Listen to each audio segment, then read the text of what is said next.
Hey everyone, it is day 95 of my study abroad adventure, which the only significance is, remember I have 2 days before I got to Budapest, which might not count because I was in the Schengen red zone, but 90 days was tourist ending time, so I'm officially like a visa resident of this country. Luckily I have my visa and my resident permanency, otherwise I could get in a lot of trouble. And it expires at the end of the year, so I will be fine until I go home. But it's really cool. I'm very happy with how long I've been here. That's just nuts. Last time I talked to you, it was Wednesday after the election, and I was about to go to Bible study. Bible study was really refreshing. We did get into the big questions again and talked about the election a lot. We were majority Americans that night, but it was good. And then came home and talked with Heather. Always good. Thursday was a regular class day. That was busy because normally on Thursdays I have the 4 classes, but I also have an hour break between the first and the second one because of how the practicum class doesn't have to be that long on Thursday. But we had practicing for the presentation this last weekend, so I still had something to do. So it was a long, long day. And it gets dark. It starts getting dark at 4. 4:30 I have to turn my lights and black by 5. So I feel like my days are just over on Thursday. Thursday and Friday I did not do a whole lot. But Saturday went to this conference that we had been preparing for. Present at a math teacher conference thing, but in English and different presenters. Very small scale though. We were just in a classroom all day. And some talked about topics that they find very enjoyable, how they think it should be in the education classroom. Some of them did camp things, so you have some sort of relation to how kids enjoying it and parents enjoying it, but some were just topics, and some were a little bit more education based. It was varied. Tough with the accent, tough with English not being their first language, presentation skills, but I was happy to go. I thought that was a great choice to be there, and we presented on standardized testing to just have an interesting conversation and how it affects American education so much. And I think they were generally interested, and they felt our disdain towards standardized testing, so it was a good time. There was a couple in particular in the afternoon that I was like, yeah, I know these. The one was the very first teacher I observed. She spoke about teaching in a dual language situation, with the way she talked was so similar to what I experienced at Horace Mann in Wichita when I was taking school and community.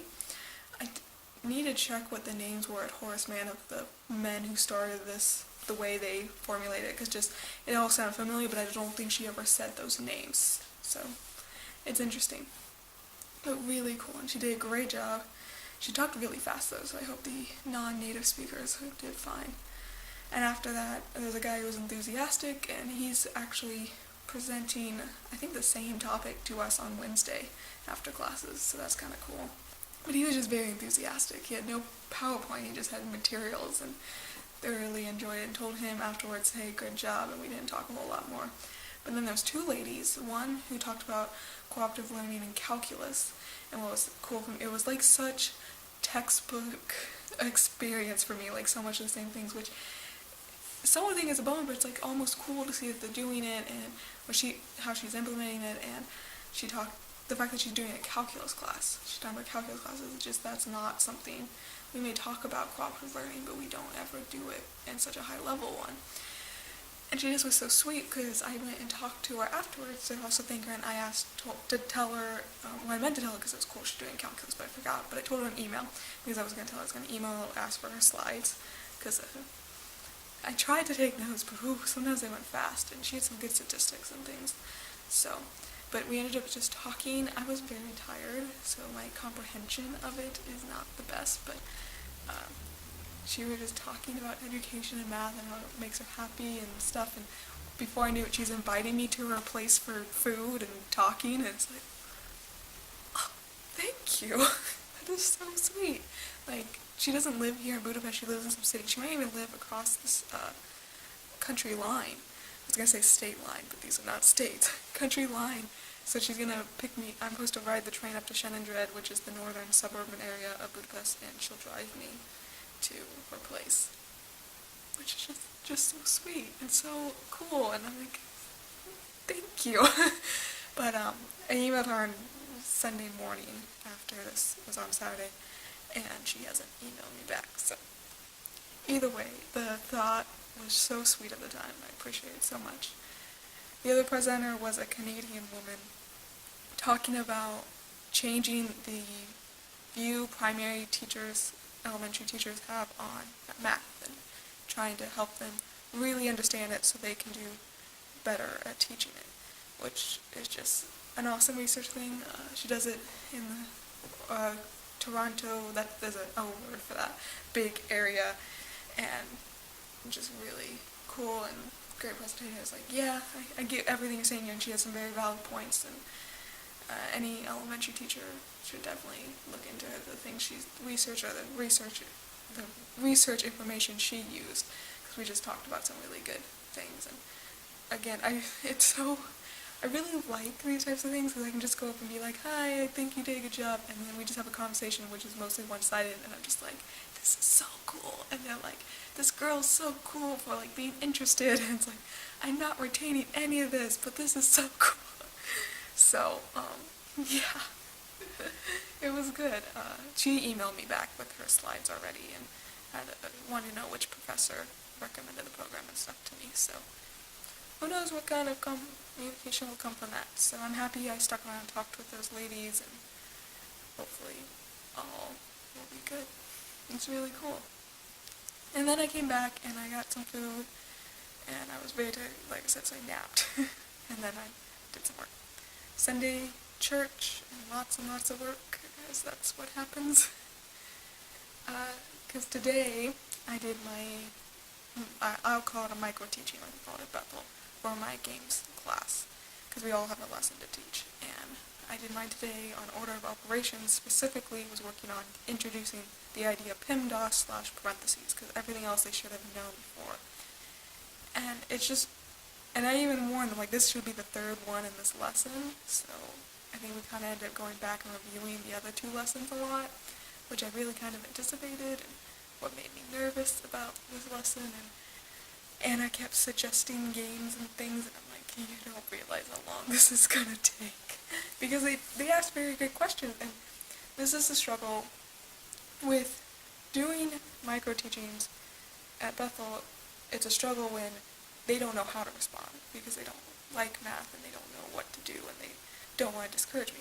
We hear they know so much that they ask these questions, and it's like, maybe a smart 6th grader, because this was a 6th grade lesson of gossip, and we'll ask these things, but I really doubt it. I also really hope it would move along faster, so did not get anywhere close to my games. We actually went over to introduce with the one game, and they loved that, and it's like, I knew you would. I would have loved to spend time on that, and maybe I should have interweaved my lesson a little bit better. One of the things I did do wrong was I had a foldable with the PEMDAS thing, and I should have had the example going with it, instead of I did the PEMDAS, and then I went back and did the example, and I should have integrated that. But it just is tough when people ask questions, and you're like, you're too smart for this, because you know the answer. You're asking the question because you know the answer. But it gave me a lot of opportunity. I think everyone was impressed with my ability to answer, and the teacher was really impressed that I would still try to get back to my lesson plan. I didn't think about it at the time at all, but reading, because when they write their reflections, they send it to me, and they talk about my presence. I'm like, yeah, I was actually really comfortable teaching this lesson. I wasn't really nervous, even though I really wanted to impress my classmates, and was, like, wanting to do a really good job, because this is the only micro-teaching I have. I do teach in the classroom a week from Wednesday, but this is my only chance to, like, prove myself, because I definitely don't do that regularly, so this was my chance. And so it was amazing how calm I was, and it was because this is this topic I do know well, order of operation I do know well, and I did a lot of research, and I prepped really well for this. Almost. There was a few things. I did not write in my lesson plan that I wanted shoulder partners to talk. I just in my mind that, oh, whenever you ask a question, it should be also talk to your shoulder partner, then talk to his class, and I should have just written it down. I would have done it then. There's a couple other things I dropped. The biggest thing I did fail at was the pace might have been slow, again because they're smart, and because of how it kind of went, and I definitely lost students. And like the way the room is shaped, it's so rectangle that it's almost difficult to keep an eye on your edges, making sure they're engaged, as well as my troublemakers. I thought they were engaged well enough because they were doing the homework and they were talking to, like, answering questions, so I wasn't like that caring to stop them, like, and they're like, oh, maybe we weren't that engaged, and it's like, eh. But if this is my biggest struggle with this lesson was I don't have a PowerPoint. I have to literally write everything on a chalkboard, and the chalkboard's even worse than an overhead projector because I have to turn around to write, and this is where I just want projectors and smart boards, because I would have had all the PEMDAS stuff written out, examples, word problems, all written out to where I just click a button or a clicker and I could have moved around the room and actually interacted a little bit more. And also just the fact that since I did ask so many questions, I did get stuck at the board that much longer when I had hoped to get away with. And again, if I would have asked for talk to your partner shoulders, shoulder partners, I would have had more opportunity to realize that people aren't fully engaged and rotated them. Because I had the plan, because I knew it was going to be the girls, because she told me that I was having a pair of girls be troublemakers, and I wasn't sure if both said a pair of girls. So I had planned that I would rotate, like count them all ones and twos, and rotate all the ones one way. And after one time of this, I'd rotate the ones who didn't rotate the other way. Like, I had a plan, I just didn't execute it because I was up at the board trying to answer these questions so long. And it prevented us from getting to the games, and I knew they wouldn't let go. And yeah, it just makes me want to, maybe I should have done the first lesson, but then I would have actually gotten to PEMDAS, and that's what I wanted to teach. So, I'm not totally disappointed. It just is always when you look back, oh, that slipped and that slipped. Which is why I wanted to practice, and I'm excited for student teaching to finally get some real practice, because then you actually teach lesson after lesson. Like, that's the hardest part, is we're picking this up in the middle. So, because I was using Engage New York's curriculum, and the first lesson was exponents, and it was encompassing of itself, and this lesson was actually multiplication, division, and parentheses, and I had tried to put the multiplication exponent part both in the bell work and then go straight to parentheses, and the bell work took longer because we pretty much ended up doing that half of the lesson. So it was supposed to be 2 lessons, and in my mind I'm like, no, this is 3 lessons even, and even then I didn't have enough time. So, and it's 45 minutes for us, and yeah, no, it really wasn't that bad. Few things I was prepared for, I didn't execute, and that's what's frustrating. So, and it's done. One big project off my checklist is done. Hallelujah. So, yeah. Also, Sunday night I talked with Mom, again as always, great things. But what I'm really excited about, and this is part of the problem today with pay attention, was after I'm with Mom, I did sit down and finally decide over my Thanksgiving break, I'm going to see both Prague and Vienna. Something everyone else has done weekend trips for, and they were like, oh, you should do something else for the 4-day weekend. But part of me is like, I don't feel like I should go that far away, and I just don't know if I can give up my 3-day weekends. Like, I have so much work to do, and because I was also thinking about this weekend going to Poland and seeing the Auschwitz concentration camp, which is the more I look at, it's like, because it doesn't look like there's a lot other in that area, and part of the reason why I'm doing both Prague and Vienna and how I'm doing it is because I'm going to rent a car here in Prague and in Budapest, and go to Prague for 2 days and then go to Vienna for 2 days, which both intimidates me because that means I'm getting around by car instead of public transportation to these places, and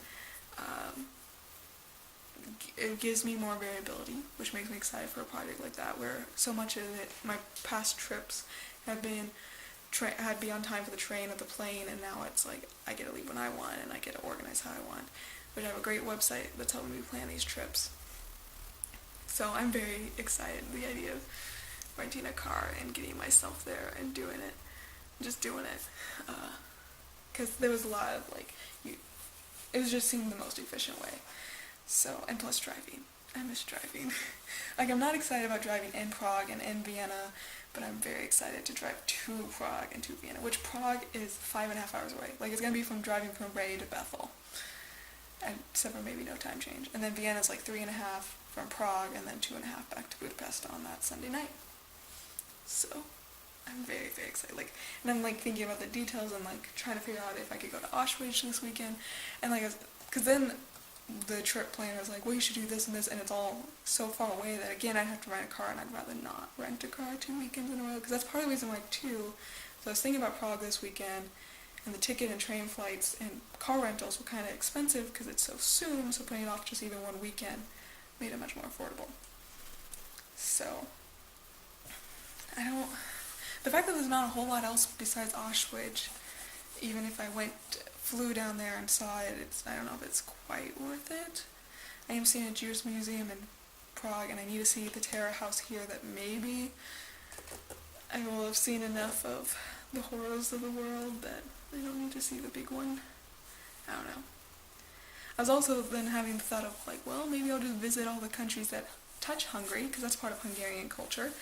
But I realized there's 7 countries, and I'm going to knock 3 off here, so I don't know if I'm going to knock off the other 4 before it's done. And one's the Ukraine, and I don't know if I'm that excited about seeing the Ukraine. So, yeah, that's what's exciting. Okay. Last thought for the day, and then I'm signing off and update you, hopefully before. I'll update you some other time. We'll see what happens. But, so last Wednesday I was telling you that Anna took it easy on us. One of the ways she did that was letting us do a craft. Don't mind my childish drawings, because that's what I do when people let me cover, is I just make little girl drawings. It's a map for a cube, and then down here are some strings because I sewed it, and if I pull, there, I made a cube. So, yeah, that was a really cool project, and I'm excited. I don't know how, this is what I tell in my reviews, it's like, I don't know how I can implement these ideas in American classroom because of our standards and stuff, and I don't remember ever doing maps in, like, 3D shaped maps in geometry, but yeah, that was really cool. Like I said, her class was very helpful and very cool. But yeah, I am still very happy. I have definitely had some emotions. That's what's so most interesting about growing up and this part of my life right now, is being aware of these emotions and know what's going on, and just knowing that this is how I'm feeling. It's just been really nice. But I hope you're doing well, and I will talk to you another time, and as always, thanks for staying tuned to my adventure.